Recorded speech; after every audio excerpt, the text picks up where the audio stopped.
Bonjour à toutes et à tous et bienvenue sur la chaîne Espace Formation. Une nouvelle vidéo aujourd'hui pour EDEC sur le participe passé, ce sera la deuxième partie. Il y a une première vidéo qui a été faite déjà sur le participe passé où on posait la question c'est quoi un participe, comment le former et puis le participe passé employé seul. Aujourd'hui, pour EDEC, qui est le centre de formation le plus important des Hauts-de-France en ce qui concerne l'insertion. Eh bien, nous allons voir comment accorder le participe passé avec être et avoir. Pour aborder cette séquence, les prérequis, c'est-à-dire ce que vous devez maîtriser, déjà c'est d'avoir vu la première vidéo sur le participe passé, de savoir ce qu'est le genre et le nombre, et puis de faire la différence entre un complément d'objet direct et un complément d'objet indirect. Là-dessus aussi, il y a 2 vidéos qui ont été faites. Donc si vous ne maîtrisez pas, n'hésitez pas à aller voir ces vidéos auparavant. Quand vous êtes OK, on peut attaquer enfin le participe passé. Bon, je parle très rapidement du participe passé employé seul, puisqu'on l'a déjà vu dans la vidéo précédente sur le participe passé. En fait, le participe passé, il peut être utilisé comme un adjectif, et dans ces cas-là, il va s'accorder en genre et en nombre avec le nom qu'il complète. Ils ont aimé l'histoire racontée par leur grand-mère. Raconter, c'est le participe passé, qui est utilisé comme un adjectif. Et donc, il va compléter l'histoire, qui est un nom féminin singulier. Par conséquent, raconter va être au féminin. Et eux, agacer, les personnes sont parties. Agacer, c'est notre participe passé qui vient donner des indications sur les personnes. Les personnes, c'est un féminin pluriel. Donc, agacer, féminin pluriel aussi, ES. Mais le sujet qui nous importe le plus aujourd'hui, c'est l'emploi de l'auxiliaire être et avoir avec le participe passé. Puisque quand on met un auxiliaire plus le participe passé, ça permet de former des temps composés ou bien la voix passive. Des exemples, ses amies seront parties demain. Elles ont coupé les fleurs. Elle les avait coupées. Ici, on a l'auxiliaire être, là, l'auxiliaire avoir. Au futur, au présent et à l'imparfait. Comme ici, l'auxiliaire avoir au présent plus le participe passé, ça nous fait un passé composé. Ici, dans cette phrase, l'auxiliaire avoir à l'imparfait plus le participe passé, c'est un plus que parfait. Alors, ce qu'on peut constater, c'est que là, j'ai un participe passé qui est accordé avec le sujet. Là, j'ai un participe passé qui n'est pas accordé.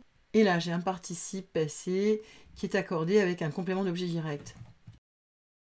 Alors, comment on accorde le participe passé? Alors, il faut bien distinguer les 2 auxiliaires, être et avoir. Parce que quand le participe passé est employé avec l'auxiliaire être, là, il s'accorde en genre et en nombre avec le sujet. Je dis bien avec le sujet. Mon ami est parti. Mon ami, c'est un masculin singulier. Donc, le participe passé se met au masculin singulier. Mon ami, eux, était parti. Le sujet est au féminin singulier. Donc, le participe passé se met au féminin singulier, comme le sujet. Mes amis sont partis. Masculin pluriel, participe passé masculin pluriel. Mes amis IES seront partis. Et là, on a un féminin pluriel. Et donc, le participe passé féminin pluriel. Donc, en fait, dans chacun de ces exemples, vous voyez, il y a à chaque fois l'auxiliaire être. Qu'il soit conjugué au présent, à l'imparfait ou au futur, il est accompagné d'un participe. Et à chaque fois, vous voyez que le participe s'accorde en genre et en nombre avec le sujet. J'insiste, parce que quand on va aborder l'auxiliaire avoir, lui, il ne s'accorde jamais, jamais, jamais avec le sujet.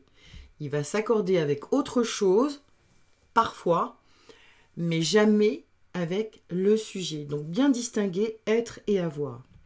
Ils ont acheté une voiture. Acheter et. Donc le participe passé, comme vous voyez, il ne s'accorde pas là avec le sujet. Nous avons tondu la pelouse. Tondu eu. Le participe passé ne s'accorde pas avec le sujet. Mais, vous êtes en français, hein, il y a toujours des mais, des exceptions. Le participe passé, quand il est avec l'auxiliaire avoir, je dis bien avoir, il peut s'accorder en genre et en nombre avec le complément d'objet direct et à une seule condition, si et seulement si le complément d'objet direct est placé avant le verbe. Si le COD est placé après le verbe, on n'accorde pas. Allez, quelques exemples. Ils ont écrit ces lettres. Ils ont écrit quoi? Ces lettres, là, j'ai bien un complément d'objet direct. Alors, maintenant que j'ai mon complément d'objet direct, parce qu'il peut ne pas y avoir de complément d'objet direct, maintenant, je regarde s'il est placé avant ou après le verbe. Ici, il est placé après le verbe, donc on n'accorde pas. Ils ont écrit IT. Ces lettres, ils les ont écrits. Alors, ils ont écrit quoi? Les qui reprend ces lettres. Et là, j'ai bel et bien un complément d'objet direct. Maintenant, je regarde. Mon COD, il est placé avant ou après le verbe? Ici, mon COD est ici. Il est bel et bien placé avant mon verbe. Donc, le participe passé va s'accorder avec mon complément d'objet direct. Mon complément d'objet direct, c'est un féminin pluriel. Donc, mon participe passé va s'accorder au féminin pluriel. Écrite, ES. Ces lettres, ils les ont écrites. Donc, à chaque fois que vous tombez sur l'auxiliaire avoir, vous avez une question primordiale à vous poser. C'est est-ce qu'il y a un complément d'objet direct? Alors, premier exemple. Ils ont travaillé ce matin. Ils ont travaillé qui, quoi? Non, j'ai pas de complément d'objet direct. J'ai bien un complément circonstanciel de temps, mais j'ai pas de complément d'objet direct. Donc, pas de COD, on n'accorde pas. Ils ont travaillé et. Deuxième solution. Ils ont coupé ces fleurs.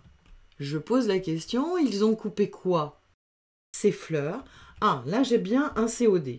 Alors là, je vais regarder mon COD. Il est avant ou après le verbe? Non. Là, mon COD, il est bien après le verbe. Donc, le COD, quand il est après le verbe, on n'accorde pas. Couper et. Troisième solution. Ces fleurs, ils les ont coupées. Je vais reposer ma question. Ils ont coupé quoi? Les qui va reprendre ces fleurs. Donc ici, j'ai bel et bien un COD, un complément d'objet direct. Je regarde. Il est placé avant ou après mon verbe. Là, ici, il est placé avant mon verbe.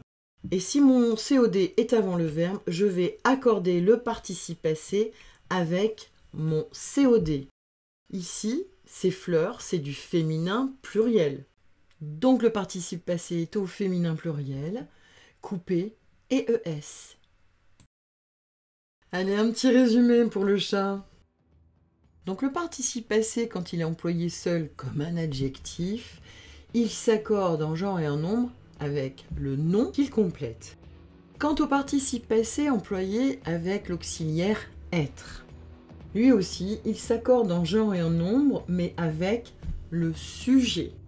Quand vous avez l'auxiliaire avoir, la première question à vous poser, c'est y a-t-il un complément d'objet direct? S'il y a un complément d'objet direct et qu'il est placé avant le verbe, on accorde en genre et en nombre avec le complément d'objet direct. Attention, pas avec le sujet. Le participe passé, dans ces cas-là avec avoir, va s'accorder avec le complément d'objet direct. Deuxième possibilité, il y a un complément d'objet direct, mais il est placé après le verbe. Pas de problème. Là, le participe passé ne s'accorde pas. C'est la règle que l'on retrouve la plupart du temps. Et puis, le troisième cas, il n'y a pas de complément d'objet direct, c'est pareil. Le participe passé ne s'accorde pas.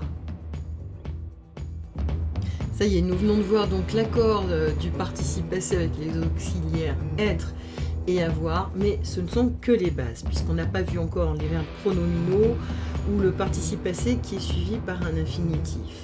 Si vous souhaitez développer ces questions, mettez-le moi en commentaire et je ferai une vidéo à ce sujet. Et bien maintenant, il ne vous reste plus qu'à aller vous entraîner sur les bases de l'accord du participe passé employé avec l'auxiliaire être ou avoir. Bon courage et à bientôt sur la chaîne Un Espace Formation. Surtout, si vous avez aimé, n'oubliez pas de mettre un pouce et de vous abonner de façon à avoir les prochaines vidéos.